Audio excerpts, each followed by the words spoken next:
Somos gente normal, gente del común. Que tiene dilemas, como todos. No tenemos voces llamativas y mucho menos rostros atractivos. Así que si se quedan es por lo que decimos. Bienvenidos a Piezas Desafinadas. ¿Alguna vez te han puesto a pensar cómo la educación influye en nuestras vidas? ¿Será que nos hace diferentes? ¿Será que seríamos distintos? ¿Será que desde que nacemos ya venimos como codificados? ¿O las múltiples experiencias que recibimos diariamente y a través de nuestras vidas nos hacen diferente? Yo no sé la respuesta a eso y no sé si ustedes la sepan. Soy Marisol Arias. Bienvenidos a Piezas Desafinadas con bombos y platillos. Pasen como quieran y acomódense. Y me encuentro con Marisol, Andrés, Salomón y Oscar. En este momento hay una pregunta que me inquieta para darle apertura al tema. ¿Qué es la educación? ¿Qué creen que es la educación? Responda usted primero. Ok, perfecto. Bueno, para mí la educación es todo conjunto de normas, leyes que aprendemos a lo largo de nuestra vida para desempeñar una función o social o profesional. Okay. Yo creo que la educación tiene dos componentes. O sea, estoy de acuerdo contigo en que eso que nos ayuda a desenvolvernos a nivel de la sociedad y demás, la educación tiene el componente formal, pues que es lo que recibimos académicamente, que nos enseñan desde que entramos al preescolar, el jardín, el colegio, el bachillerato y demás. Sí, está bien, pero quiero es como empezar por qué es la educación, no cómo está compuesta, cómo está conformada. ¿Qué crees que es la educación? Por eso, la educación, lo que te decía, se compone de dos cosas. O sea, es un conjunto de elementos que te forman como ser humano. Okay. Y desde mi punto de vista son dos, la formal y la formal, pues que es la que uno recibe desde la educación, y la que se recibe de los valores, que es la que te inculcan desde la casa. Perfecto. Entonces tú clasificas que la educación tiene dos vertientes. Podríamos llamar una la educación social, que es todos aquellos valores que nos enseñan en el hogar, y la educación académica. Sí. ¿Podríamos llamarla así? Para mí sí. Para mí tiene dos enfoques. ¿Cuál es la diferencia entre la una y la otra? Pues que una es el conjunto de saberes que están relacionados con la parte académica. O sea, con lo que te enseñan, que hace parte de un plan de aula, y que tienes que cumplir un currículum o unos elementos específicos para tu proceso académico. Y la otra es lo que aprendes en tu casa, por ejemplo, que te enseñan a saludar, que te enseñan a dar las gracias, que te enseñan a decir buenas noches, buenos días, que te enseñan a pedir el favor, que es más de lo que te decía, o sea, el conjunto de valores que tú vas aprendiendo desde tu hogar. Ok, o sea, esa educación social que estamos llamando solo se enseña en el hogar, no se puede aprender desde... No solo desde el hogar, pero pienso que la primera etapa o el primer aprendizaje es desde la casa. Okay, porque obviamente tú puedes aprender también en la escuela también te pueden enseñar valores. Sí, yo recuerdo que una época atrás, cuando en los 90 se enseñaba civismo. Claro, le enseñaban civismo y le enseñaban la de Carreño. ¿Cómo es que llamaba? Las normas de Carreño. Las normas de Carreño. Es un libro que habla de cívica. Uy, no soy tan viejo. o si lo vi, no me quedó en la retentiva. Sí. Nosotros no lo alcanzamos a ver. Okay. O el manual de Carreño, algo así. ¿Quién era Carreño? Creo que era el manual de Carreño. ¿Y quién era Carreño? Pues, yo no sé quién era Carreño, no sé. ¿Un señor? Hay que preguntarle a Google. Hay que preguntarle a Google. O la urbanidad de Carreño, ya no me acuerdo. La urbanidad de Carreño, sí. No, yo recuerdo que sí veíamos civismo como qué comportarse, qué hacer para botar la basura, ceder el paso, cómo pasarse una calle, todo eso lo enseñaban en la escuela. Me enseñaron, o sea, que la escuela también forja ética y valores, se llamaba la materia. Sí se llamaba. O democracia. Democracia era más sociales. Creo que nos enfocamos ya en un tema de democracia política. Pero perfecto. Pero con eso, entonces me lleva a otro tema que es, hablabas de aprendizaje, ¿cierto? Uh-huh. Entonces me lleva a otro tema que me gustaría que definiéramos o que diéramos nuestro sentir de qué significa para nosotros la enseñanza. ¿Qué es la enseñanza? La enseñanza. ¿Contesto yo primero otra vez? ¿Qué? ¿Contesto yo primero otra vez? No. A ver, ¿qué es enseñar? Pues enseñar es como transmitir un conocimiento de algo que se sabe o que conoces. Por ejemplo, no sé, digamos que si yo sé cantar, entonces voy a transmitir mi conocimiento de cantar a través de unas metodologías, de unas normas, no sé, de una secuencia. Podríamos decirte que es el paso a paso para transferir un concepto de algo a alguien. Sí, es transmitir conocimiento de algo que uno sabe a otra persona. Perfecto, sí, ¿por qué hacemos este ejercicio, espectadores? Algo que me gusta a mí debido a mi formación, yo soy químico de profesión, y en la rama de la ciencia nos enseñan que algo muy importante cuando se trabaja en equipos multidisciplinarios o que manejan diferentes profesiones o diferentes formaciones, ¿Sí? Es la definición de conceptos. Y me gustaría que sea algo que siempre tratemos de hacer en nuestros capítulos. Definir un concepto, ¿por qué? Porque la definición de conceptos, si no se hace adecuadamente, es una barrera que obstruye la búsqueda de conocimiento, obstruye el trabajo. Obstruye el trabajo porque las personas pueden manejar diferentes conceptos sobre un mismo tema, dependiendo de su profesión, su experiencia, y es bueno aclarar para que todos estemos hablando el mismo idioma. Sé que puede sonar algo pretencioso, pero es una actividad que me parece muy pedagógica y que acompaña muy bien el tema que vamos a hablar hoy, que es educación. Entonces, bueno, ya habiendo hablado sobre la enseñanza, sí, la enseñanza sí estoy de acuerdo que es como ese paso a paso para uno transmitir un conocimiento sobre algo, y va muy acompañada, que es el fuerte de la educación. La educación tiene que ir acompañada con una buena enseñanza para que así misma no solamente se enseñe lo que se desea enseñar, aunque suene redundante, sino que sea llamativo para que la persona que lo reciba desee aprenderlo. ¿Estás de acuerdo? Sí, de acuerdo. Por ejemplo, a mí me encanta enseñar y yo siempre que alguien quiere conocer algo y yo lo conozco, me tomo mi tiempo y le dedico a la persona el tiempo que él requiera para entender o asimilar lo que estamos tratando el tema. Siempre me ha gustado desde muy chiquitica. ¿Has tenido experiencia enseñando? Sí, también he tenido experiencia enseñando. ¿En qué has enseñado? He enseñado primaria.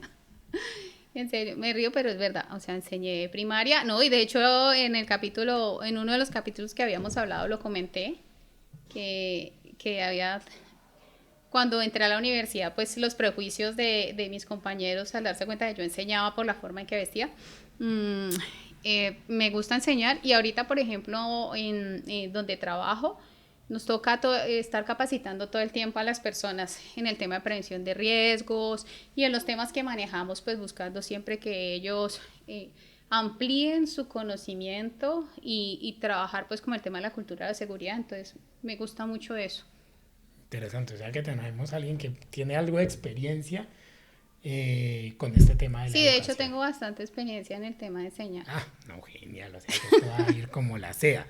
En el tema de que hablabas de que lo habíamos comentado antes, si no estoy mal, pues para nuestros espectadores, por si no saben, lo comentamos en el capítulo de vivir en Latinoamérica, o si no en el de tener entre 30 y 40 años, ¿cierto? Sí. En alguno de los dos lo comentamos. En alguno de los dos. Bueno, ya habiendo aclarado conceptos, me gustaría que nos enfocáramos a hablar sobre el tema de la educación académica.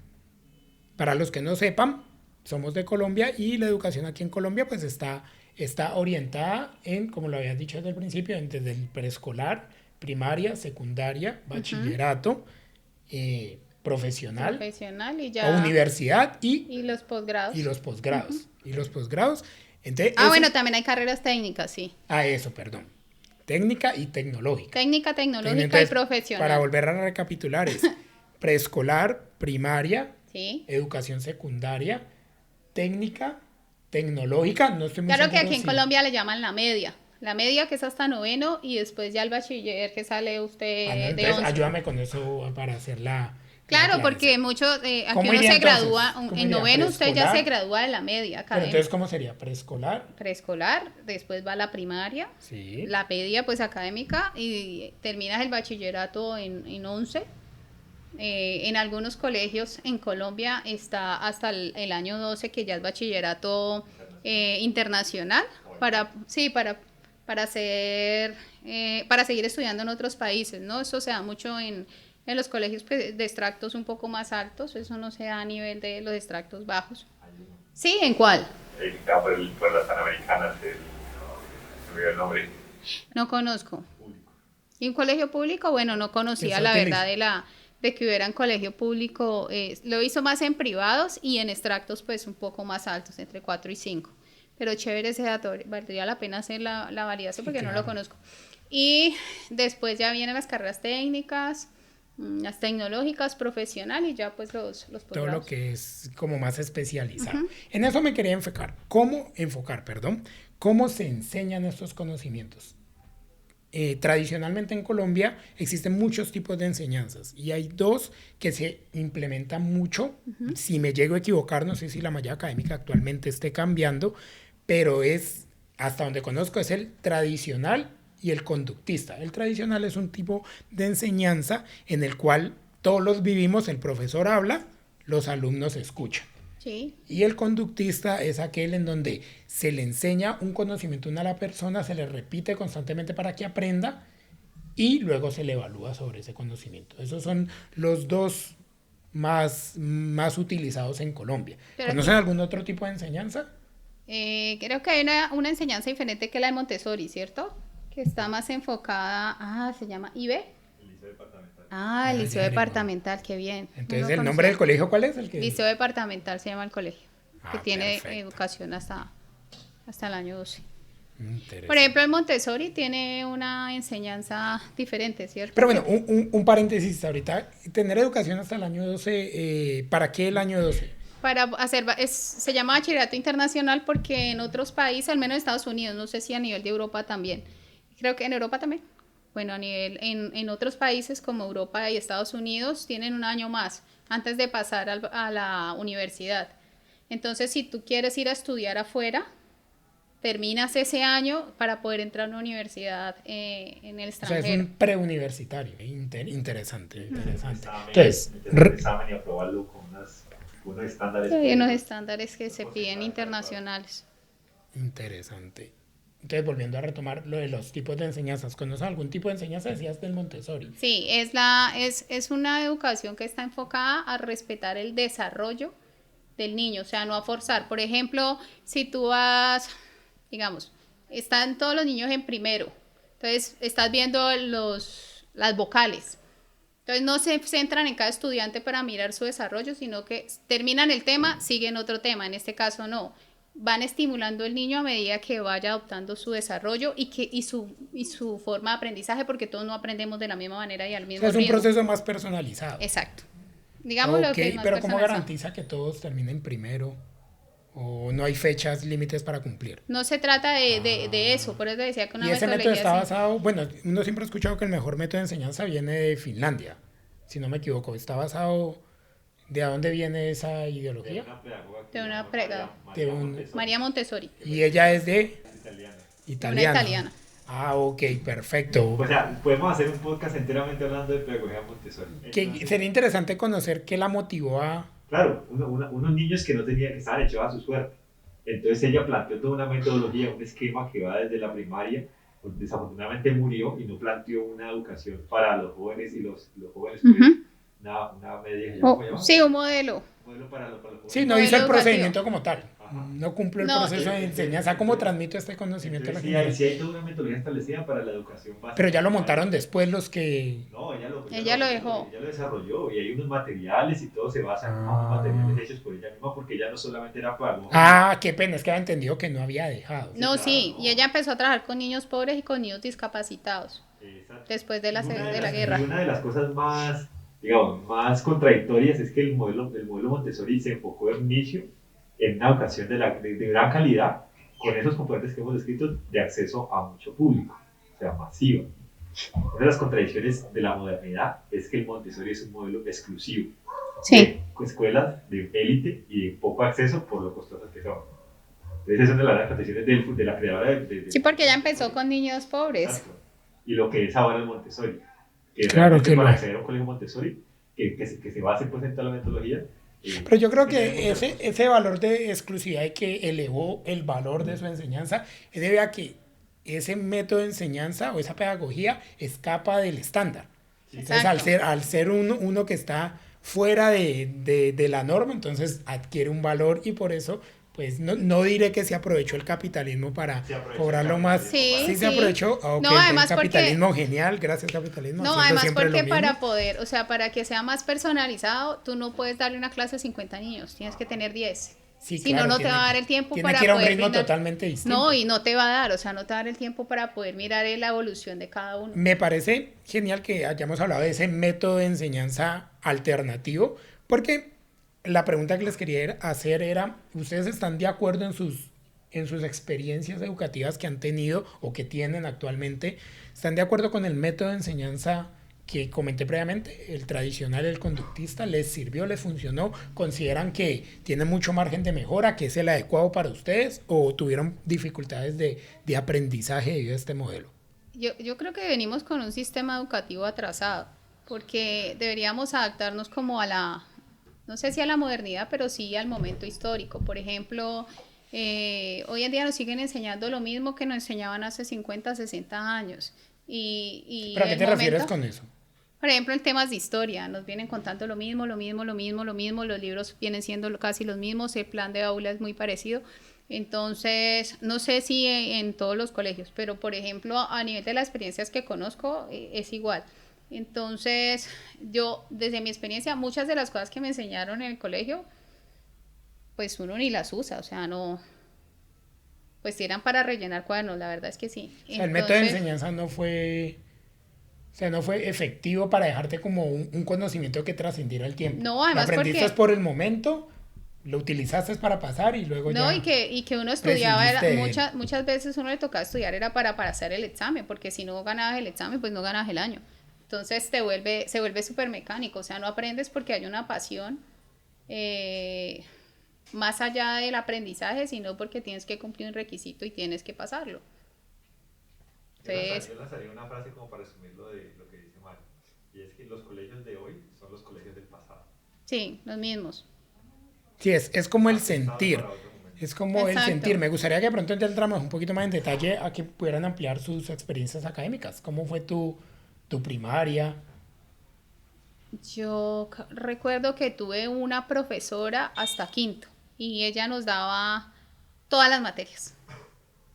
Entonces, pues pienso que, o sea, dar todas las materias, no, o sea, uno no es experto en todo. Entonces, lo que hace normalmente el docente, o en mi época, pues cuando me dan a mi clase, era mirar un libro, ir siguiendo lo que decía el libro. Entonces terminábamos, no sé, español y seguíamos con matemáticas. No había como margen para la creatividad. Pues era la misma docente que fue muy buena y la recuerdo con mucho pues cariño. Si daba todas las materias, hacía lo que No, era muy buena, pero pienso que la forma de enseñar debe ser diferente. Bueno. Además porque eran todas las horas de clase, todo el tiempo uno sentado en el mismo salón, entonces... Pero otro paréntesis, qué pena, mantén la idea ahí. La educación acá en Colombia se divide en educación pública y educación privada. Entiéndase como pública la educación que entrega el Estado a sus ciudadanos. Y privada, aquella que ciertos padres pueden pagar como para, se supone, y el sentir es que la privada es mejor. Es una educación mejor que la pública en el nivel de educación primaria hasta secundaria. Porque en el nivel universitario cambia como que el concepto. Las universidades públicas tienen más calidad. Sí, es como el sentir general. Es como la tendencia. Porque es lo que, bueno, lo digo o es su basándome en mi percepción, experiencia. ¿no? Porque sí, no podemos...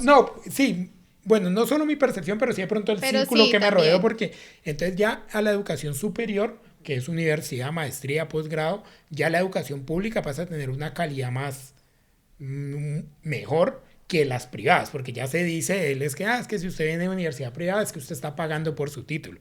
En cambio se le da como ese sentir que la pública es un mérito poder conseguir el título.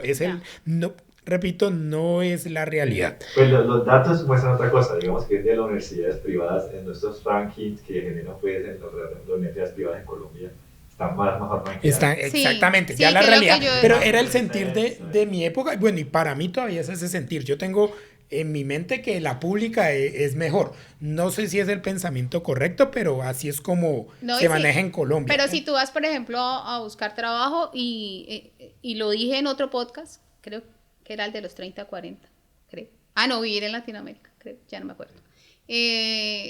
Generalmente, muchos, por ejemplo, son de la ICESI o de la Javeriana, sin decir que las otras universidades no sean buenas, pero la verdad es que sí pondera mucho el tema de la universidad al momento de seleccionar. Yo pienso que sí.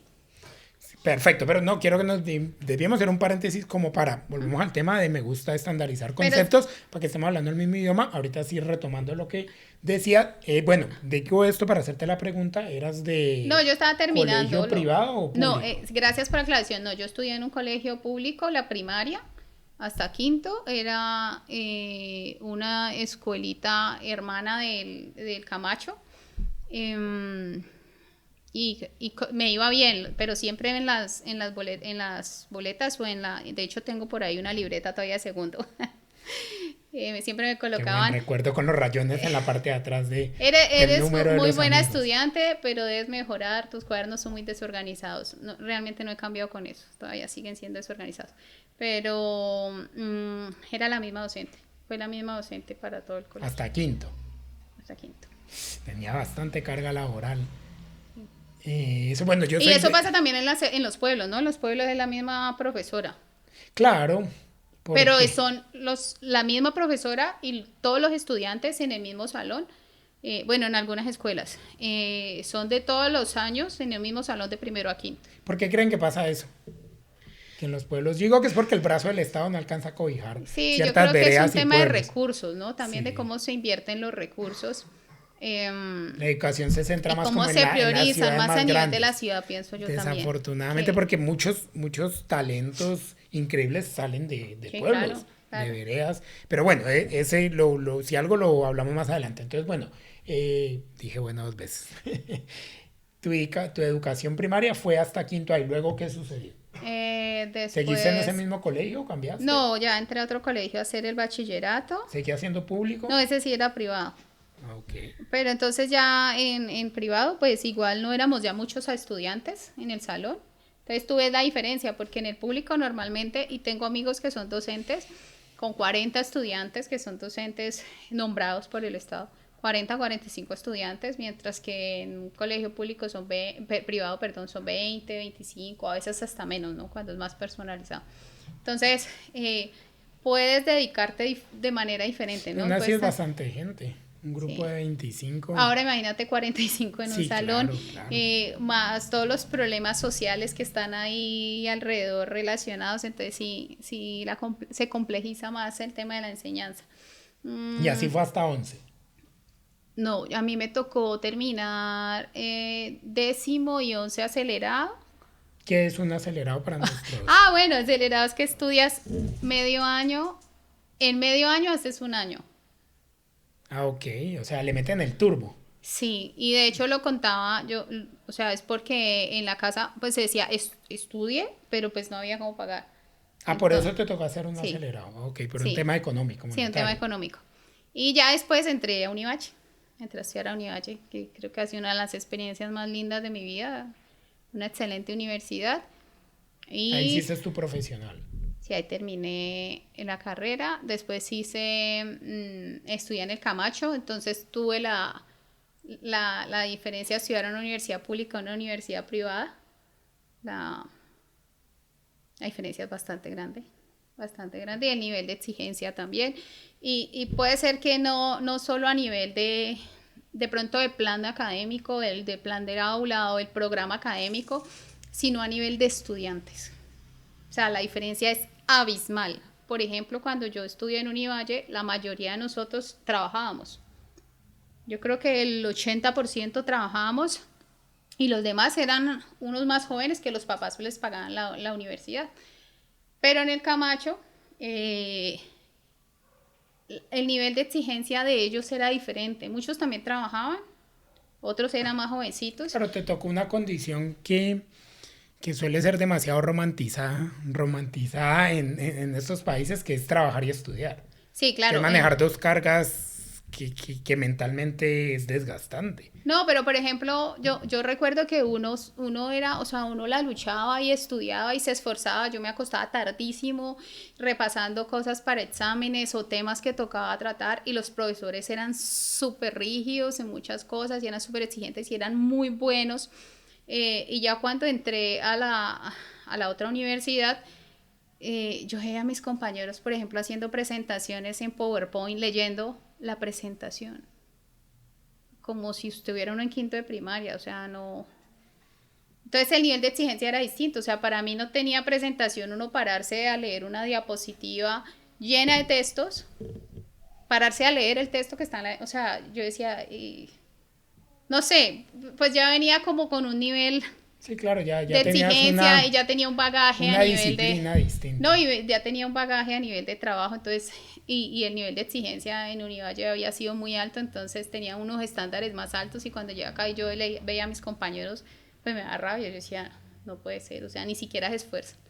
Al menos uno hace unas boleticas, una libretica, entonces sale, en fin, entonces sí. Pues no sería de pronto porque trabajaban, no les quedaba como... No, porque había muchos que, como te digo, los papás les pagaban la universidad, entonces uno decía, O sea, si estaban ahí uno, por sacar un título claro, y rápido. si uno dice, si uno que trabaja 8 horas, que llega a la casa a 11:30 de la noche, se acuesta a hacer, hace una calidad de presentaciones diferente a un pelado que no trabaja, que le pagan los papás a la universidad y sale con esto, yo decía, no, no hay derecho. Pero tampoco veía, y entonces las notas eran 4 o 5, y yo decía, uy, no, o sea, como que no tiene presentación. Yo decía, no, si desde el mismo docente no hay ese nivel de exigencia, entonces, ¿qué estamos haciendo? Sí. Porque Pero, muchas veces se vuelve eso lo que tú dices, o sea, estudiar es por obtener un título, más allá del sí, tema del aprendizaje, necesito mi título y ya. claro, porque ya es un requisito para la vida adulta. Y por ejemplo, eso pasó mucho cuando cuando te dan la opción de o tesis o diplomado. De los que nos graduamos, muchos se fueron por diplomado, o sea, prefirieron pagar Claro. un costo Bueno, adicional. El menor esfuerzo. La ley del menor esfuerzo, pero bueno, O sea, yo lo respeto, ¿no? Yo no lo hice probablemente porque los yo que sí hice trabajaban tesis. sí les queda más difícil, Pero yo hice tesis y trabajaba. porque... Y la hice Sí, sola. no, y eso te muestra una persona más por el bagaje que tenías en la costumbre de la universidad pública, pero pues no debe ser el estándar, ¿no? Partiendo desde el hecho partiendo desde el hecho que las personas no trabajar y estudiar, dividirse así es muy muy pesado. duro, es muy Y duro. teniendo en cuenta que algunas mujeres o padres son cabezas de hogar y les toca dedicarse con los hijos, trabajar. Entonces, cuando te diversificas en tres cosas, o haces las tres mal, o medio Una bien, medio bien. o te dedicas a una y abandonas las otras dos. Y no lo estoy romantizando, ¿no? Porque realmente para mí, o sea, a mí me hubiera gustado que me hubieran pagado mi universidad. Yo no romantizo Claro, que me pero lo haya que tocado hablamos, las trabajar. condiciones materiales de vida que te tocaron no te Claro. permitían acceder a esos privilegios que Claro. otros tuvieron. Claro. Yo también trabajé y estudié y es pesado. Y dependiendo de qué tipo de carrera hagas, puede ser más pesado. Dependiendo del compromiso, la concentración de algunas carreras, sin desmeritar ninguna carrera. Pero algunas, por lo menos, si estudias física, trabajas o matemáticas, probablemente tu nivel de concentración y por los conceptos que se manejan, algunos abstractos y que requieren un tipo de pensamiento, te dificulta si trabajas. Pero, por ejemplo... Pero no es imposible, pero no debe romantizarse trabajar y estudiar. No sé romantizar. No es el camino correcto y no es el deber ser estas historias de superación pintadas como es que, uy, mire, si él pudo siendo cabeza, trabajar y estudiar, entonces cualquiera pueda, porque no es un mal enfoque para este tema. De acuerdo. Por ejemplo, hay países como Argentina en donde las carreras, el pregrado lo paga el Estado. Entonces, yo digo que con un buen modelo educativo en donde se le valora la educación y se invierta en educación, muchos no tendrían que hacer como yo, que le tocó trabajar para poder estudiar. Claro, decidiste, pues sí, salir adelante a cambio Claro. de entregar mucho de tu tiempo, tu salud mental, porque supongo que en No, esas y el épocas cansancio tenías, también, o sea, es totalmente sí, diferente. de hacer Porque de uno, pronto caer en depresión. no, nunca cae en depresión, pero uno sí veía con el sueño alcanzado todo el El tiempo. tema con la depresión es que uno nunca sabe si está en ella, Bueno, ¿no? pero no creo que estuve en depresión, pero sí es duro, es muy duro, es muy duro, es muy duro. Sí. En mi caso, yo vengo de colegio privado. Y lo hice, estuve en el mismo colegio desde primaria hasta 11.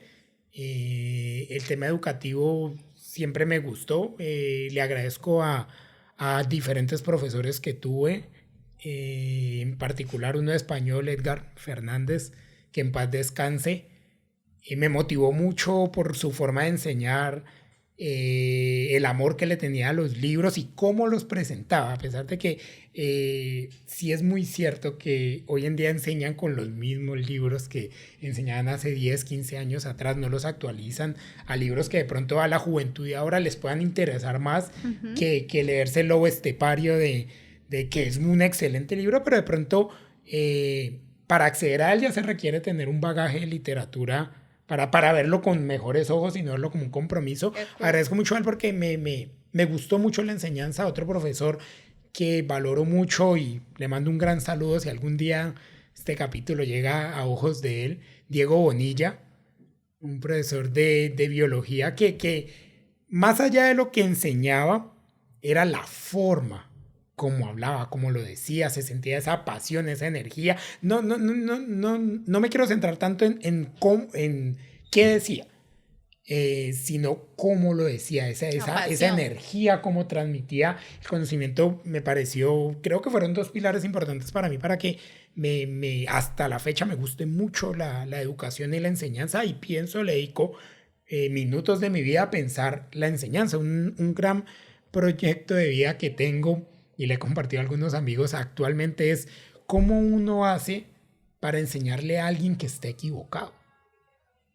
Eso es una pregunta que le dedico tiempo, y sé que la respuesta debe estar en una forma de enseñanza adecuada, educar adecuadamente, porque cuando una persona se equivoca o es obtusa respecto a algo, se va a justificar, y en vez de enseñarle vas a o remarcarle más su postura o hacer que se aleje de ti y no quiera saber. Entonces es algo que me hace pensar, pero no me quiero ir por ahí, quiero con mi educación eso. También tuve profesores normales como todos, el profesor que uno veía que simplemente iba a cumplir el horario, aprendiera o no aprendiera, él tenía que hacer lo suyo, dejaba su tarea. Ese profesor a veces o no aparecía, hagan un taller y chao, y ese era un profesor que uno creía que era el chévere, el bacano, el que no venía a volverse un obstáculo para uno, porque ese era el enfoque que uno tenía.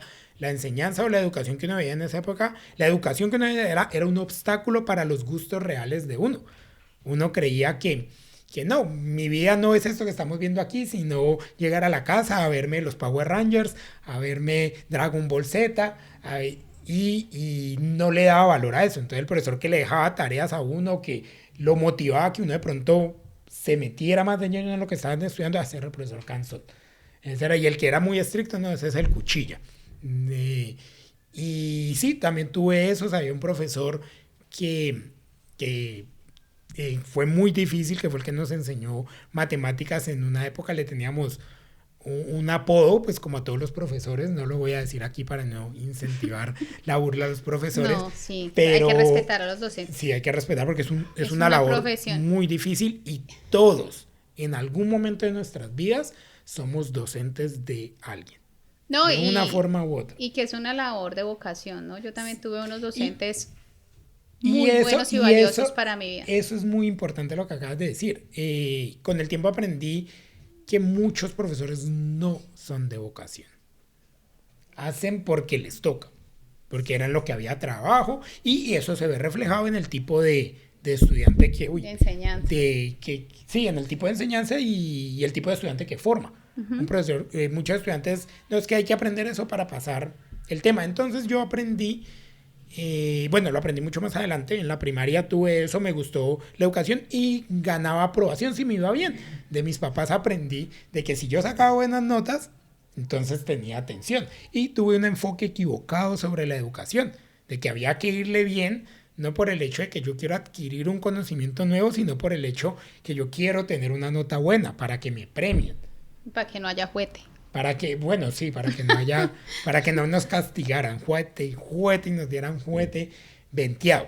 Pero bueno, no lo enfocaba por eso, porque yo sabía que me iba a ir bien, pero yo quería era que me fuera muy bien para que me felicitaran, para que me reconocieran como una persona estudiosa. Y así viví, y mi educación él lo conoció un buen estudiante, Ya. en el hecho de que sacaba buenas notas. Yo también fui una buena estudiante, Y pero eso- tuve muy pocos amigos en el Y eso lo apliqué como hasta noveno, hasta que llegué a décimo y 11, que ya cerca de terminar, y como que me agoté. Dije, ay no, siempre uno de buen bueno. estudiante termina siendo el cansón, el que nadie quiere, el que excluyen, porque es el único que sí pide la tarea, el único que viene, lo hace todo, entonces, que qué flojera. Y en décimo 11 dije, ay no, me cansé de esto y empecé a juntarme con los indisciplinados, con los que no seguían la normatividad, no que fueran, y eso lo aprendí con el tiempo, no es que fueran malos estudiantes, pero Ya. muchos de ellos actualmente son amigos míos y son gente muy, muy, muy capaz, muy inteligente, y tienen vidas realizadas muy interesantes.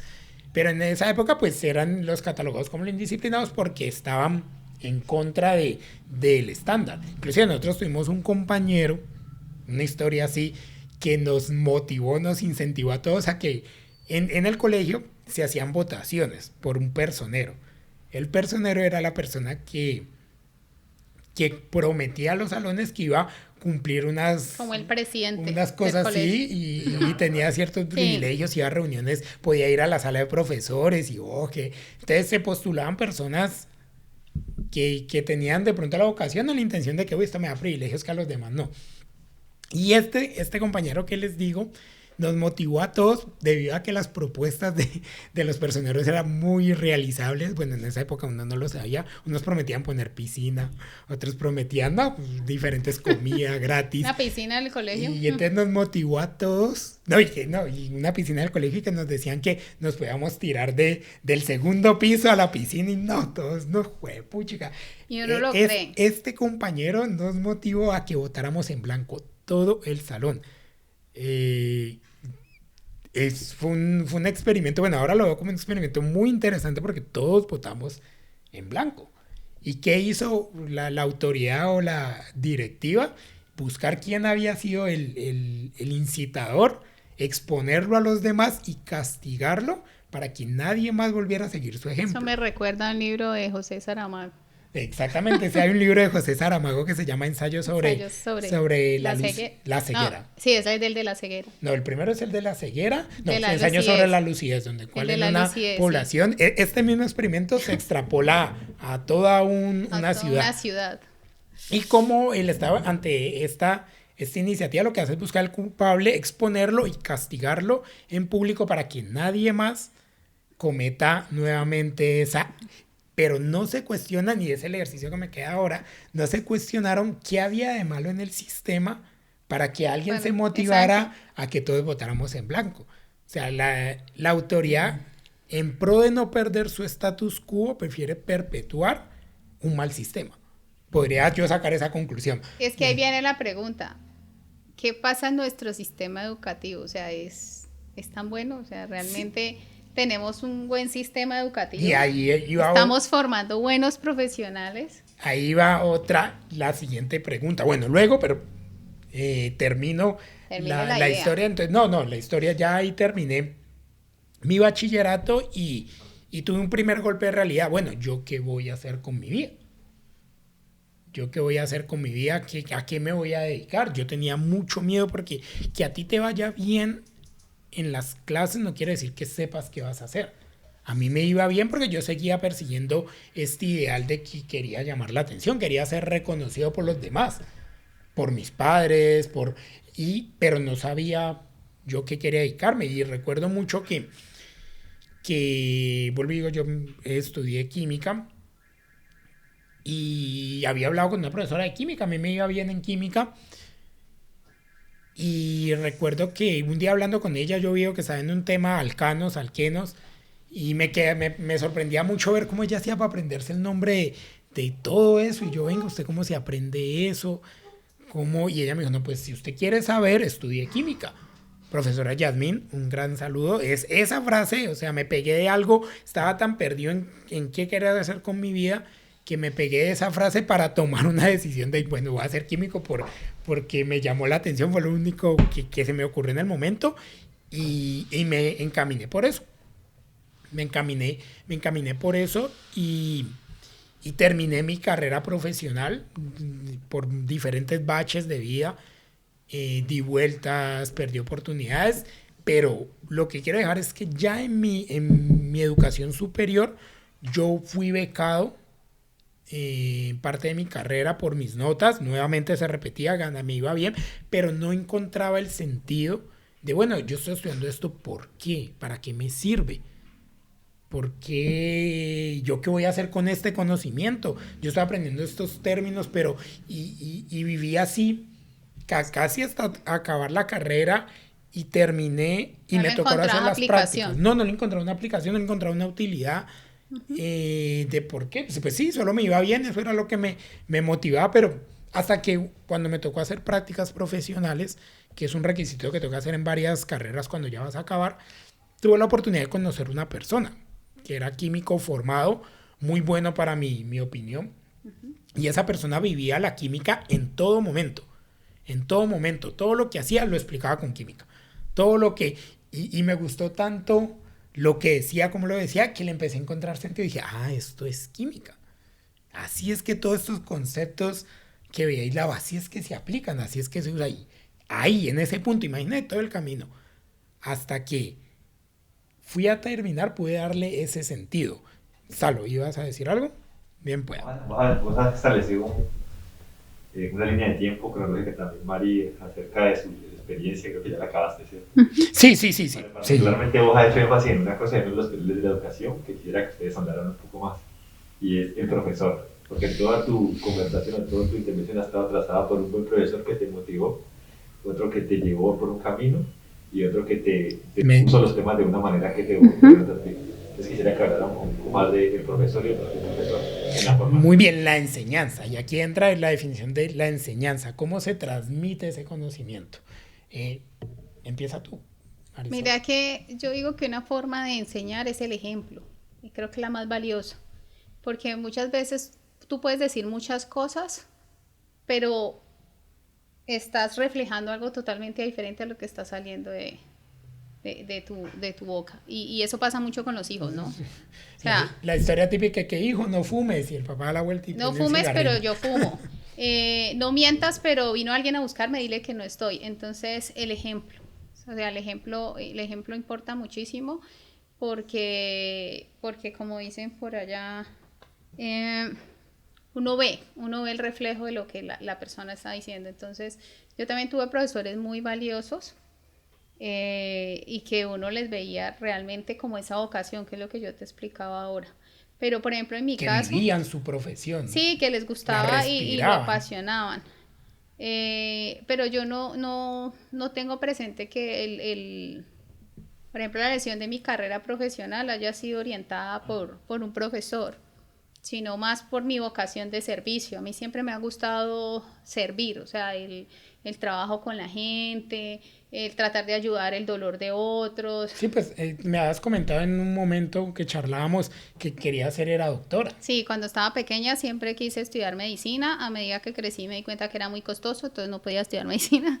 Entonces me metí, las me condiciones postulé. materiales limitan nuestro alcance. No, empecé a trabajar con fundaciones, el tema social, el tema de enseñar, ir a pueblos, enseñar a leer y a escribir.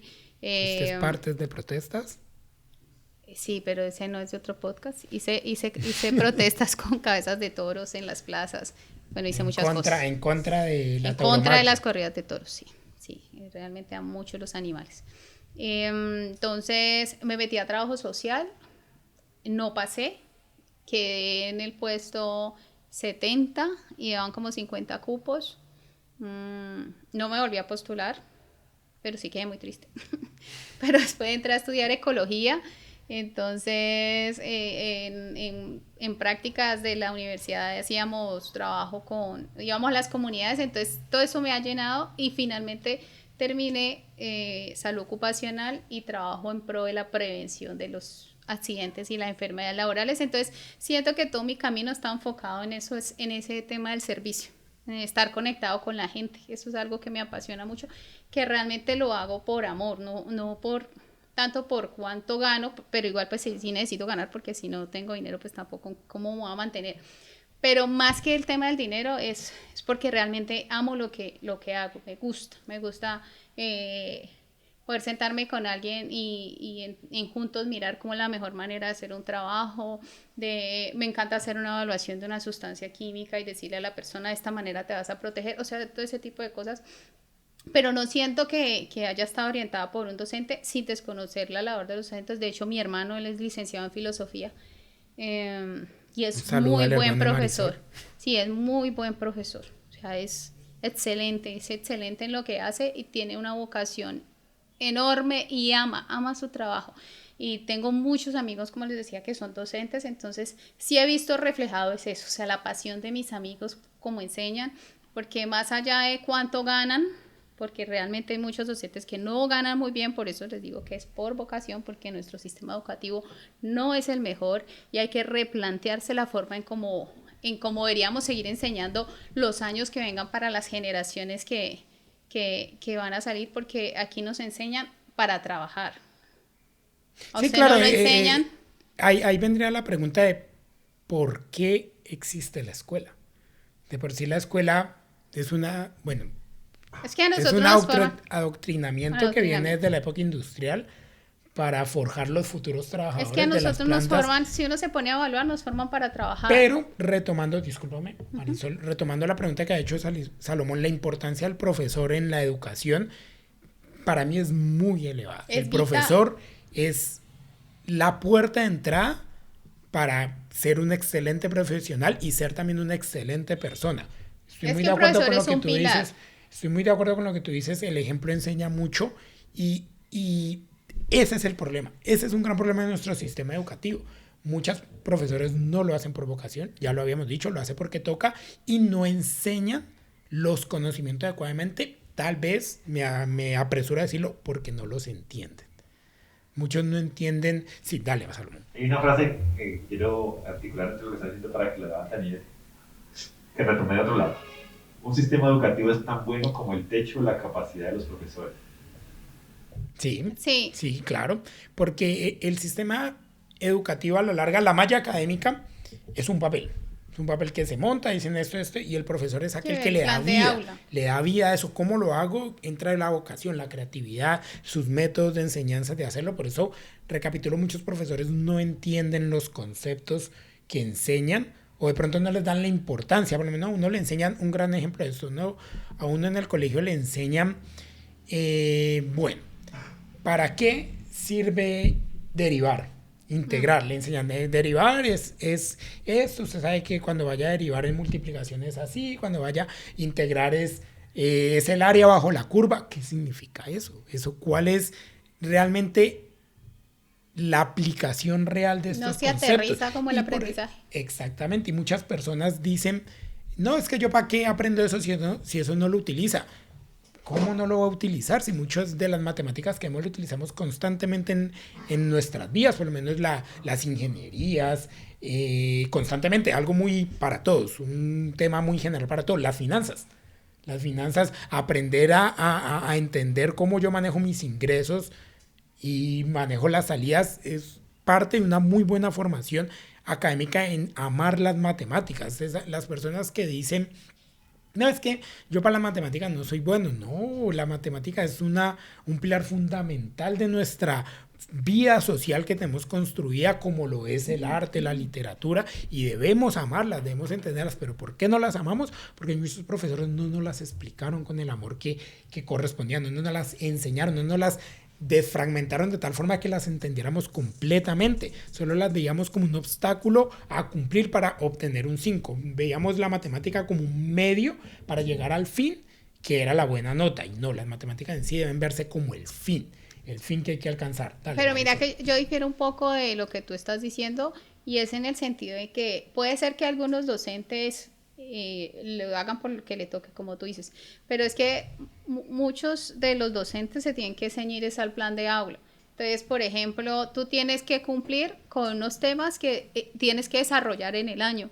Y conozco personas que han querido salir, o sea, hacer algo diferente y desde la misma rectoría le dicen, no, es que tienes que hacer lo que diga ahí. Entonces se le pierde la motivación porque si quieres hacer algo diferente... Claro, le matan la creatividad. Pero si una te dice, no, es que tiene que ser aquí, además porque tiene auditorías. Entonces, si vienen y hacen las auditorías y no están cumpliendo, pues entonces es un punto negativo. Entonces, se dedican solamente a cumplir lo que les toca. Aquí viene el otro tema que ya quería tocar, ya que Salomón quiere hablar de pronto de...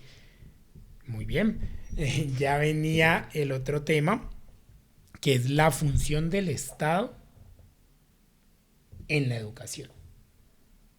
¿Cómo influye o hasta dónde llega la mano del Estado para la forma en que se debe educar este país? Estamos hablando acá en Colombia. En función de lo que tú dices, parece ser es una camisa de fuerza para muchos profesores. Claro, porque tienen que ajustarse a los planes de aula. ¿Y quiénes definen los planes de aula? El Estado.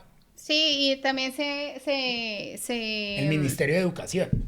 Se revisan muchos con los docentes y demás, pero yo considero que es eso, o sea, se tiene que cumplir como con ciertas temáticas, que es lo que tú tienes que ver en ese año específico. Así, por ejemplo, para el grado quinto los temas son estos, para sexto es esto, para segundo es esto, y así mismo es. Entonces, la mano del Estado está muy metida en la educación. Yo creería que sí, pero el tema es que no hay inversión, o sea, se pide que se hagan cosas, pero no se invierte a nivel de... Por eso, el Estado tiene la mano bien metida, porque pues quien da la inversión es quien la gestiona, porque la inversión la da cada ciudadano cuando paga los impuestos. Quien la gestiona es el Estado. Entonces el Estado no está gestionando adecuadamente en la educación. En la educación, considero que no. O sea que el Estado es muy responsable de la forma en cómo... Bueno, la forma no, sino que cumpliendo el dicho que decía Salomón, el Estado no permite que el techo del sistema educativo llegue mucho más alto. Porque le dice, pucha, que el material llegó hasta aquí y solo pueden saltar. Si van de ahí, se van a reventar la cabeza. Entonces, ¿pero por qué pasa esto? No sé, también hay que ver qué intereses se mueven. Si mediante la educación forjamos los pilares de la sociedad del mañana, ¿por qué el Estado le pone una pierna a la educación? ¿Por qué le hace zancadilla para que lleguemos mejor? No creeríamos que entre una población más educada muchas mejores decisiones se van a tomar y se va a poder incentivar más la riqueza de un país, más allá de la riqueza, no hablamos por el dinero, más el bienestar social. Pero también la riqueza, ¿no? Intelectual, no necesariamente exactamente, riqueza sí, pero digo, no monetaria. Sí, la riqueza intelectual. No favorecería más porque el Estado le pone esta zancadilla para que la educación alcance límites más interesantes. ¿Por qué crees? No sé qué intereses se muevan. O sea, ¿crees que es un tema de intereses? Sí, pueden haber algunos intereses políticos allí para adoctrinar el pueblo. Ok. Bueno, podría preguntar a adoctrinarlo en qué. Es que es lo que estábamos hablando hace rato. O sea, ¿para qué nos educan? Para ser obreros. No necesariamente nos educan, o bueno, depende del sistema educativo, ¿no? También, y depende en qué No, pero hablemos en términos general. Pero en términos general, la educación busca es crear trabajadores, mano de obra. Sacar mano de obra. Sí. No el del emprendimiento, no el científico, no la mujer científica. Yo siento que sí se abren los espacios, pero no se divulgan lo suficiente para que lleguen a toda la gente. Entonces, la gente, como no los conoce, pues no adquiere este tipo de beneficios o de otras ciencias a las que podrían conocer, por ejemplo.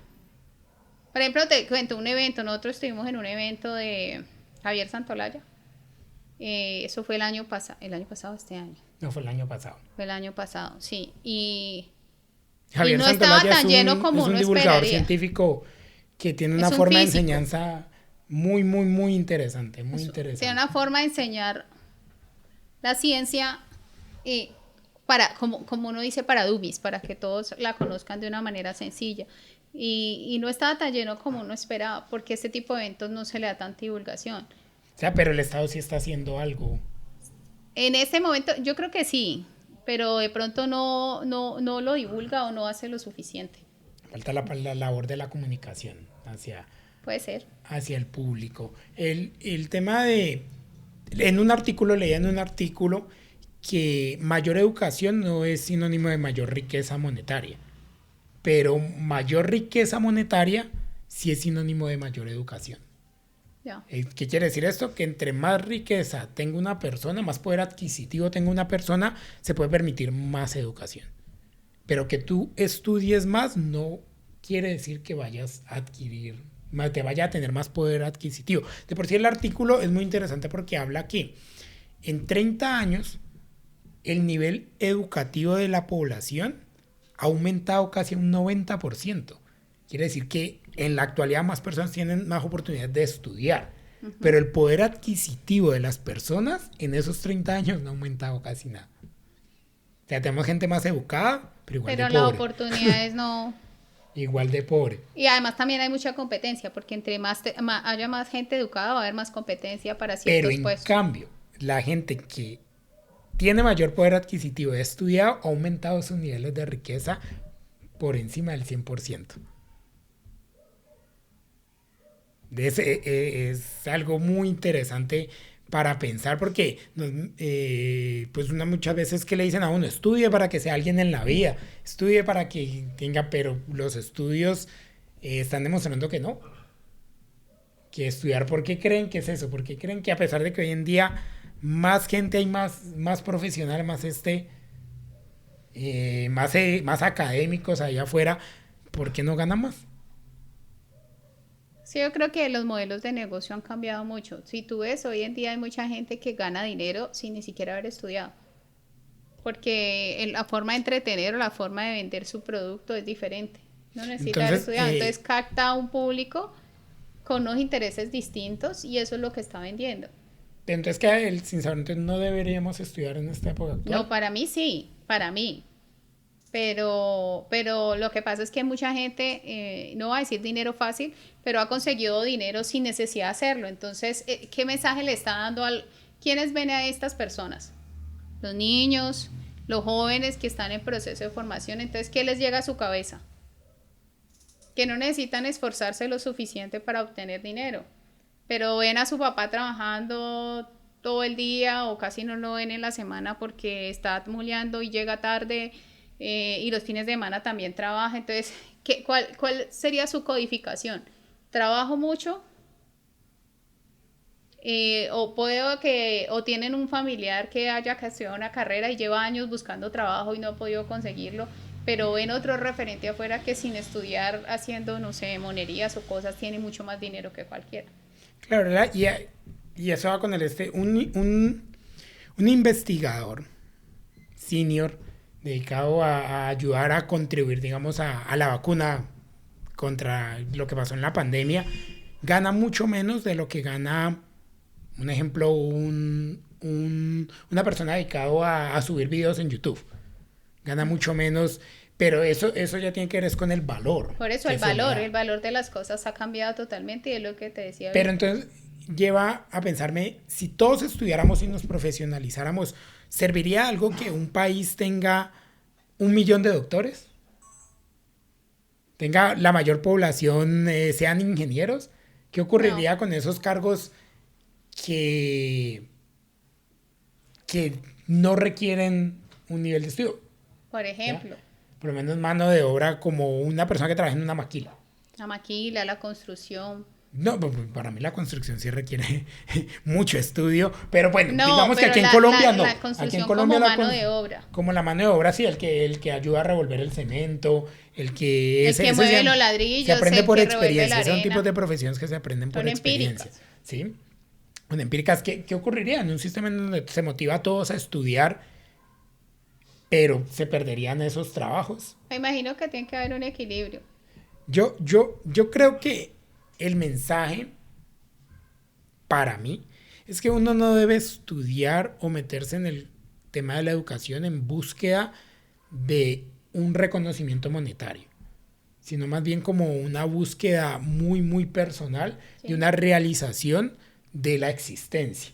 Uno como estudiar por amar el saber, por querer conocer, querer comprender cómo funciona el mundo. Es mi visión de vida y es por lo cual a mí me gusta el estudio, cómo funciona lo que nos rodea, pero no buscando, no es que yo hago esto porque yo sé que con esto voy a ganar mucho más dinero. No, yo no lo hago con ese sentido. Ahora en mis decisiones de vida quiero seguir estudiando psicología. Quiero comprender más la mente humana. Creo que la psicología me puede dar herramientas. De pronto uno ahí puede saltar al psicoanálisis. Me gustaría emprender ese camino. Ese camino, pero es por la realización, por realizarme como persona, descubrir que el valor de mi existencia está en querer saber. Pero no es algo que que lo quiere imponer a todos. No. Se lo quiere imponer a todos porque el camino de la academia puede ser triste. Puede ser triste porque a pesar de que uno ama el saber, uno descubre en estas profesiones que muchos de los que uno considera eminencias solamente están buscando no enseñar, sino ser reconocidos. El error que yo cometía cuando estudiaba. Solo querer aprender por quererme ganar una nota, pero ahorita cambiemos esa nota por quererme ganar un incentivo económico. ¿Ya? Eso es lo que opino de la responsabilidad del mensaje de por qué hay que educarse, porque hay que seguir profesionalizándose. También es muy bueno aclarar lo que decía Marisol. Ahora los modelos han cambiado muchísimo.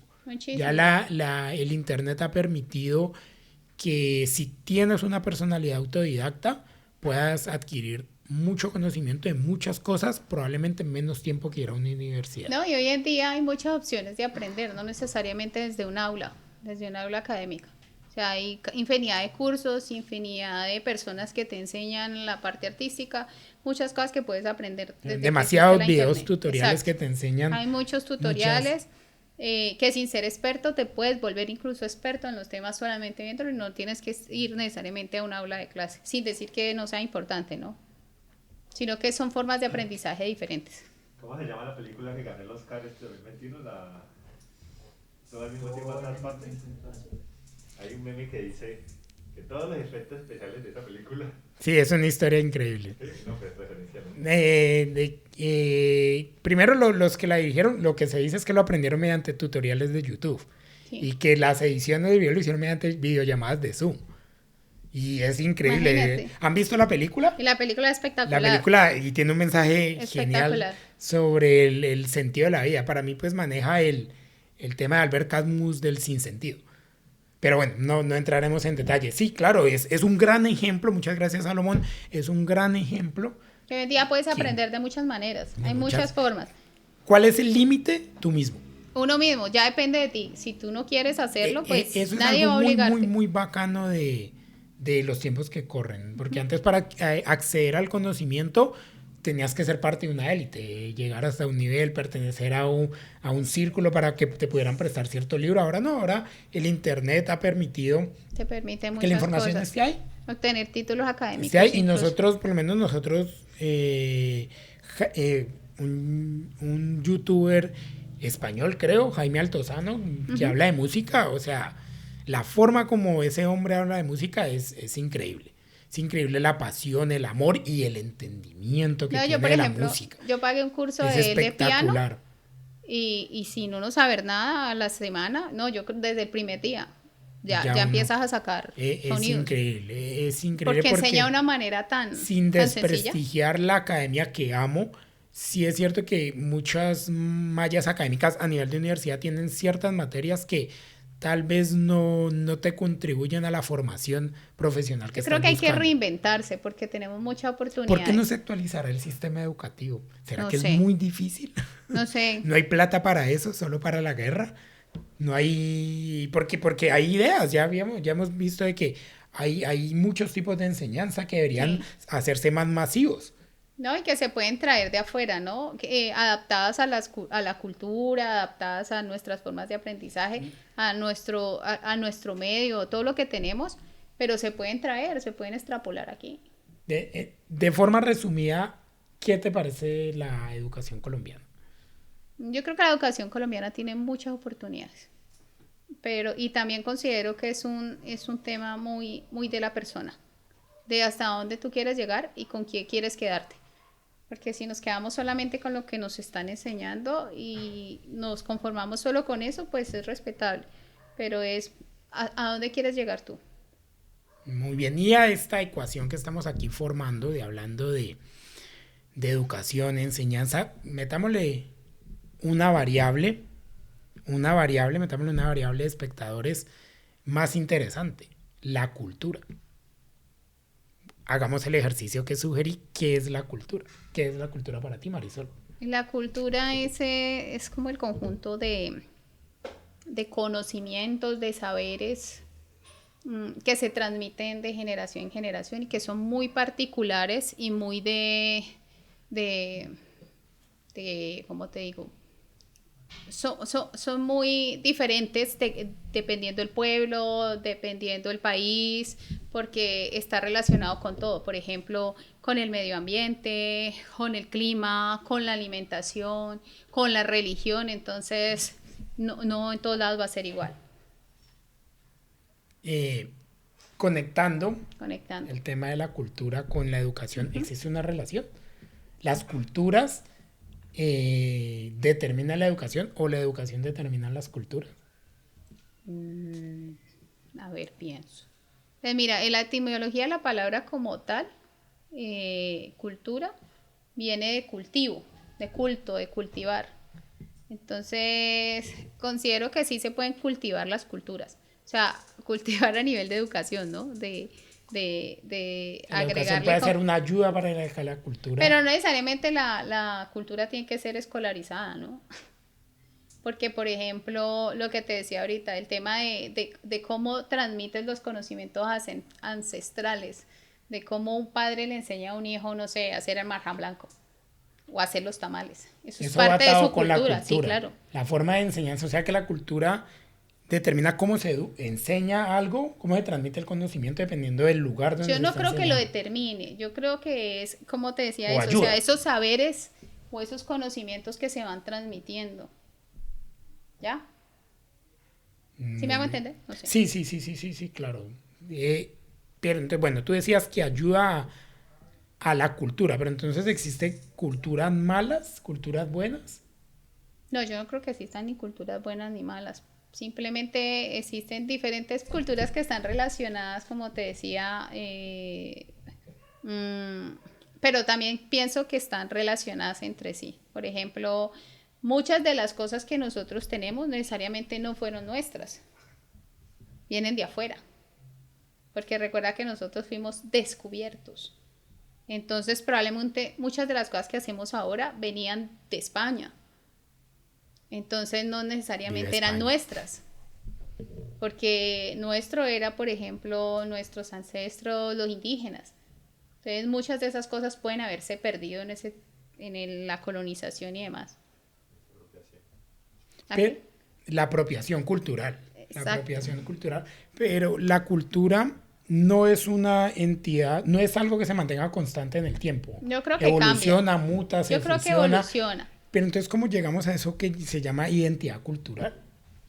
Porque uno por lo menos dice, no, ¿qué es un colombiano? Entiendo yo que la cultura es aquello algo que lo representa. Identifica, sí, que lo identifica, lo representa. Una región, un país, por lo menos, ¿qué es un colombiano? Entonces, para el extranjero está que el colombiano es el colombiano, según las estadísticas, es el más feliz. Sí, es el alegre, ¿En serio? Es el bailarín, es el que sabe la trampa, el guapachoso, es el vivo. Exacto, el que busca para el desorden.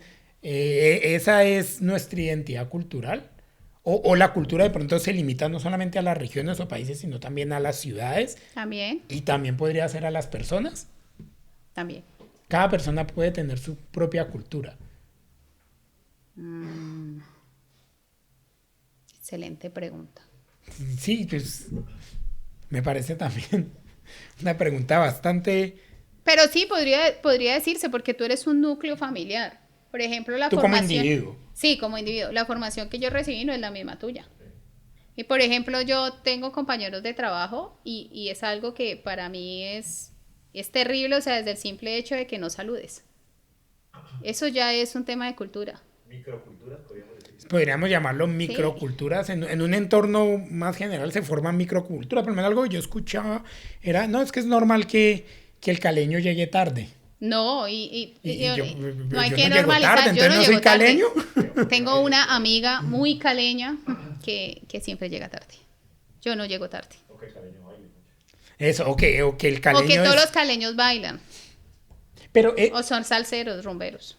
pero esta identidad cultural es importante para identificarnos como un grupo social. Porque Sí. si no lo tuviéramos, entonces nuestras barreras, bueno, nos creamos como un círculo de que, bueno, esto es Colombia o esto es Cali. Entonces somos de este grupo. Y entonces nuestra cultura nos tiene que diferenciar. Pero sí nos representa. Hay cosas Sí, que nos puede representar. nos tiene que diferenciar de por lo menos Que nos da una identidad. los bogotanos. Sí, claro, hay unas Que, diferencias. y también estas mismas diferencias no solo se basan en actitudes, sino también en aspectos físicos. La forma de vestir. Por lo menos las caleñas son como las flores. Es una frase dicha debido a la belleza de la caleña, entiéndase como que son caderonas, buenas piernas. En cambio, si se va a Bogotá, probablemente la impresión física de una rola es distinta. No, y también está el tema de Por eso- vestirse, ¿no? También el tema de vestir identifica mucho. O sea que porque- también trasciende a no solo actitudes, sino Claro. se exterioriza en cómo te vistes. Claro, porque es que no es lo mismo cómo tú eres. en Cali al mediodía que tú en Bogotá a las 6 de la tarde. O sea que O a las 8 de la mañana. la cultura también la Es una manera de determina. generar identidad, ¿no? ¿Cómo? Sí, Disculpa que Salomón repite. Es una manera de generar identidad. Sí, exacto, de Total. generarnos identidad, de encontrarnos, reconocernos como individuos que son miembros de un grupo. Sociedad. de un por grupo, ejemplo, de una cuando uno dice, sociedad. yo soy caleño, me identifico como caleño porque soy de Cali, porque tengo unas características de mi ciudad. Yo soy colombiana, no Y- solo porque nací en Y Colombia. Entonces- también hay un aprovechamiento de esas rasgos o esas características que da cierto grupo en cada ciudad para reforzarlo y vender la imagen de como una identidad. ¿Sí me hago entender? Entonces, por ejemplo, hablando de Cali, entonces hablamos de la cultura de la salsa. Entonces genera una Sí. identidad alrededor de la salsa y eso se vuelve lo de mostrar de nosotros para Colombia y para el mundo, también como algo que produce una riqueza, porque se explota, también la cultura se explota, entonces a partir de eso, de generar esa identidad y aprovecharse de esas expresiones, pues empieza a generar algo que... Sí, claro. Sí, es como Pero, por ejemplo, perdón que te interrumpa, Sí. cuando dicen, no, es que todos los costeños son perezosos. O sea, yo no puedo generalizar. O sea, no pero se podemos- hace.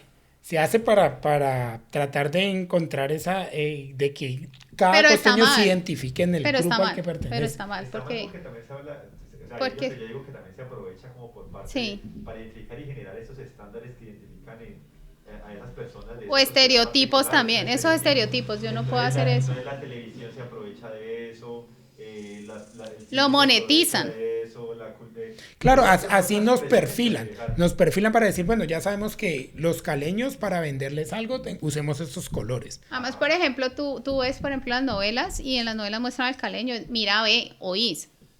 Y no todos aquí en Cali dicen, ese mira, acento ve, oís. pues, Más por como la hacia mezcla Palmira, más hacia allá cultural, uno lo exacto. escucha. Aquí en Cali casi uno no escucha, mira, ve, oís, no. Pero Pero también hay identificación propia de uno con eso, ¿no? O sea, uno sí, también que se vimos puede dentro de nuestra microcultura, uno también tiene que identificarse y es satisfactorio poderse identificar dentro del De un grupo social. caleño, tanto para lo malo como para lo bueno. Por lo menos uno se siente orgulloso que reconozcan que usted caleño sabe bailar. Y si es algo que pasa cuando usted viaja, así usted baile mal. Así. Pero ese bailar mal en otro entorno, en otro contexto, Es otro país, el pro de la- es el el pro pro del de la... baile. Yo no soy, mi familia es bailarina, pues no bailarina profesional, pero bailan, se mueven, Bailan muy tienen bien. flow, ritmo, y yo no soy tan, pero descubrí cuando viajé, estuve en México, y bailé, baila, ¿sabes bailar? Y yo le contaba a mi círculo de amigos, de familiares, me dijeron que sé bailar y pues todos se burlaban, ¿no? Sí. Se burlan, pero es satisfactorio ese reconocimiento que se ha ganado porque debe haber un histórico que lo forjó. Claro. Entonces, conectando con la educación, es importante educar, seguir enseñando a las generaciones que vienen qué es un caleño. Pero entendiendo que ser caleño no es algo constante y que no pueda variar, no es algo invariable. Puede modificarse en el tiempo. Probablemente el ser caleño de hace 50 años es distinto al ser caleño de ahora. Claro, además por lo que hablábamos ahorita que todo pero es está importante que se mueva, o ustedes creen que es adecuado defender la postura que es un proceso de evolución, pienso yo que debe evolucionar. Pero hay gente que defiende que es que usted no es verdadero caleño, por ejemplo, porque usted no es así, o sea, hay gente que tiene en su ideal que si usted es así debe ser así, el concepto de ser caleño debe ser invariable en función del tiempo. No va a ser invariable porque todo está relacionado con la moda, con el clima, con la alimentación, con las formas de vestir, con el internet. Por ejemplo, mi papá en su juventud, pues vestía era de saco y corbata. Hoy en día, ¿usted cuántos ve con saco y corbata? No, solamente en una reunión formal. Pero esas identidades culturales generan estos conflictos o estas peleas de que es que los hombres de ahora no son como los hombres de antes. No los son hombres caballeros. de antes, exacto, son... y hay personas que están en contra de que varíe. Pues o sea, yo opino que naturalmente va a variar porque la mezcla, la globalización permite que sea más asequible acceder a otros países, forjar una familia en otros países, una aventura que genere... No, y porque empezamos a adoptar costumbres y modismos y cosas de afuera, de otros. Los volvemos propios, así no sean nuestros. Sí, exacto. ¿Algún ejemplo? La Navidad. La Navidad. No, en serio, la Navidad. La Navidad. Papá Noel. Sí. Papá Noel no es colombiano. Todo lo que conlleva Navidad. Papá Noel no es colombiano. Sí, por eso. El niño Dios, bueno, el niño Dios lo trajo a la iglesia, pero Papá Noel no es colombiano. San Valentín. Sí, que son celebraciones gringas. La Friday. Black también. Friday, sí, que ya lo cogen como estrategias de marketing. Ya es una estrategia de... Sí. Pero en función de lo que están diciendo, esto no está mal. No, yo no digo que esté mal. No está mal, a pesar de que no es parte de nuestra identidad. Es respetable porque, pues, si usted quiere celebrar, celebre. Es que comunidad, identidad, como humanos, para mí no existe porque todos estamos mezclados. No, es que como te decía, desde la Con época todos. en que vinieron a descubrirnos. Habría que evaluar las razones por las que se da esa apropiación, desde dónde nacen esas intenciones de Exacto. apropiarlos. Por ejemplo, una flecha como en la Feria de San Valentín. ¿De Sí. dónde nace apropiarlos? ¿Y cuál es la intención de inmiscuirlos o meterlos en una cultura que no les pertenece? ¿Cuál es la verdadera razón por tenerlos aquí? Sí, También se vuelve un tema comercial, ¿no? Sí, sin También conocer ni ser se vuelve experto en el comercial. tema, uno pensaría que es por un tema de marketing, por el Sí, tema también. de vender más. Claro, Vender porque... más. Nuevamente, el capitalismo haciendo las suyas. La marmota, el día de, qué sé yo, Sí. cualquier cantidad de todo lo que pueda generar explotarse económicamente. O sea, vuelvo y te digo, no está mal, pero por ejemplo, los modelos económicos empiezan a venderlo hasta que ya uno lo apropia y dice, San Valentín. Te empiezan a trabajar.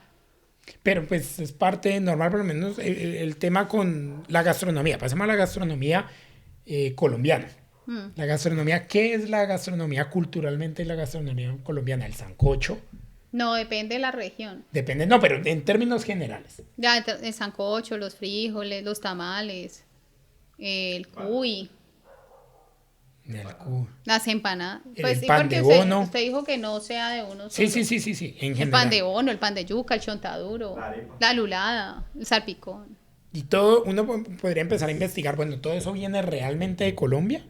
¿O de pronto vino de otra región? Pues mira que yo considero que muchas cosas sí son de acá, porque nosotros tenemos, como somos trópico, tenemos una gran, una variedad increíble de frutas, de verduras, de hortalizas y demás que se han podido desarrollar aquí. De hecho, muchos de los platos del extranjero se desarrollaron gracias a los productos latinos.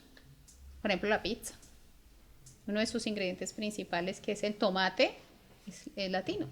Sí. No existía en Italia. Y así muchos otros. Por Pero ejemplo, aún así Estados Unidos, hay como personas tal. que quieren perpetuar, por lo menos, ya que hablas de la pizza, el tema con la pizza con piña. No, que no, eso no es pizza. Ay, a mí me encanta la pizza. No, pero a mí también, la amo. La pizza con lo que sea me gusta. Y hay no existe una unidad de pizza como tal, y hay personas que quieren preservar ese concepto. No es que esto es pizza, esto no es pizza, esto no es, hasta llegar a casos absurdos. Veía yo de Masterchef de Halo, no Masterchef. Masterchef. Viva Uno de Masterchef. de sí, MasterChef. uno que detesta la pizza con piña, que dice que y, es una aberración. y crea como este clasismo que ahí sí no estoy muy de acuerdo, de desprestigiar un alimento, y montan toda una narrativa alrededor para justificar por qué ese alimento no es alimento como se concibe. Porque creen que es verdad absoluta. Y mira que de lo que estaba hablando de la apropiación, por ejemplo, acá a mí me encanta el arroz chino, pero el arroz chino aquí, por ejemplo, pues no, muchos de Ese los es el que parche preparan arroz chino económico. ni siquiera son chinos. O sea, ya uno lo volvió un plato tradicional, Y porque llena, y ese es un porque es bastante. Ese es algo muy interesante porque es el arroz chino de Colombia. Arroz chino con ingredientes O sea, colombianos. Entonces, o sea, es como, podríamos decir, una apropiación cultural que le ponen el sello de nosotros. no, y probablemente si tú vas a China y lo pruebas, va a ser totalmente diferente, porque los ingredientes y la forma de preparación va a ser totalmente distinta. Claro, es como los tacos. Los tacos de México. Uno come tacos aquí de Saben México y totalmente no, distintos. y es una elaboración siguiendo Sí. un esquema. No, en cambio en México, disculpa, Sol. Caros. Ah, Y sí, son son más caros. caros. En cambio es cuando fuimos a México. Taco es comida callejera. No, uno en Claro, México es lo comida encuentra en la callejera. esquina, la señora con sus manitos ahí doblando la tortilla, echándole todo lo que uno quiera ahí. No. Y eso es lo que le da más sabor. Y aquí Taco se ha vuelto un gran restaurante. Se ha vuelto Claro. exclusivo. Exclusividad. Y no. Ese tema de la cultura, yo sí opino que se debe alcanzar una cultura buena, por así decirlo, un ideal de cultura que, entendiéndose que promueva actitudes, comportamientos que beneficien la comunidad y no la individualidad. Ahora, hablando en términos generales de este planeta, de la cultura general, es que ahora se persigue mucho la realización del yo, hasta niveles absurdos. Y eso lo ha permitido las redes sociales, el yo, y la educación en las casas o de pronto dentro de los círculos sociales, porque pues también hay un tipo de educación en las amistades, en los grupos que uno forma parte, se encamina a eso. Yo no, es que yo tengo que estar aquí con la experiencia, el selfie, yo tengo que vivir el momento, no lo vivo, sino que lo comparto. Entonces es una cultura a alabar mucho el ego, el yo soy, yo esto, yo vivo esto, y todo lo motiva. Entonces sí pienso que se debe manejar un modelo ideal de cultura buscando un bienestar Pero yo no social. creo que deba existir un modelo ideal. Alcanzar. No, porque es yo que sé, por lo menos siempre- yo parto Es que es ser como de que uno muy, debe muy tener pragmático, cultura. como que tiene que ser así, no. Yo Yo pienso por lo que menos la parto, mi diversidad es donde visión es está. que se debe motivar, se debe motivar la cultura hacia la educación, hacia el conocimiento, hacia el saber. Es mi visión, es lo que creo que ayudaría a que las personas desarrollaran más empatía, más amor al prójimo. Pero yo considero, por ejemplo, que la cultura se debe conservar como identidad. Por ejemplo, transmitir eso que nos representa. La comida. Pero si se Las va mezclando creencias. con el tiempo, ¿no se pierde ese inicio? Yo creo que la cultura, o la palabra cultura, es una apropiación autónoma de cada uno de los individuos, se la apropian de ellas. Que es muy individual. No es la cultura no puede ser una imposición. Que es lo que yo le decía a Andrés, no podemos así enmarcarla y tiene que irse por aquí, no. Pero no se imponen culturas. Se impone. Se impone. Se imponen culturas. Por lo menos Sí, no. veamos el tema de las redes nuevamente. Se ha impuesto una cultura hacia el yo. Pero genera un gran daño cuando se impone una cultura, porque el imponer una cultura implica acabar con los conocimientos y tradiciones de otras culturas que están naturalmente afectadas. Opacar también. Y opacarlas. Y que viene eso desde el descubrimiento. ¿Qué es lo que pasó con la religión, por ejemplo? Con la religión, exacto.